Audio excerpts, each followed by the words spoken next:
Financial action task force से मुज़ाकरा से पहले अहम फैसले। मनी लॉन्ड्रिंग और दहशतगर्दों की माली मदद रोकने की तजावीज़ मंजूर।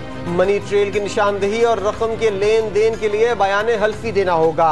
विफाकी काबीना मुबैना तौर पर मशकूक सरगर्मियों में मुलव्विस अल रहमान ट्रस्ट को कलअदम करार देने पर गौर कल करेगी।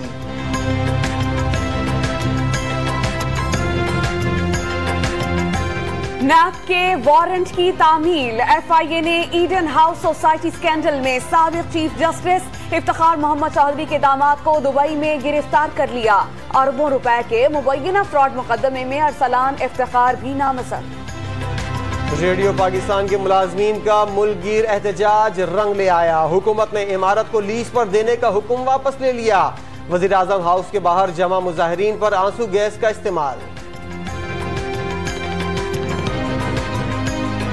अफगान मुहाजिरीन को शहरियत देने के मामले पर हुकूमत और अपोजिशन में गर्मा गर्मी। हिना रब्बानी खार और ख्वाजा आसिफ ने फैसला जल्दबाजी करार दे दिया। शीनी मजारी का नून लीग और PP पर यू टर्न लेने का इल्जाम। IMF का वफ्द कल पाकिस्तान पहुंच रहा है। कर्ज लेने या ना लेने का फैसला अक्टूबर तक कर लेंगे। असद उमर का प्रोग्राम न्यूज आई में इज़हार ख्याल। लापता अफराद के मामले पर सुप्रीम कोर्ट का खुसूसी बेंच तश्कील। तहकीकाती कमेटी की रिपोर्ट पर हर माह जायजा लिया जाएगा। लापता अफराद का मामला बहुत हसास है। बस नहीं चलता कि खुद जाकर उन्हें बाजियाब करवा लूं। चीफ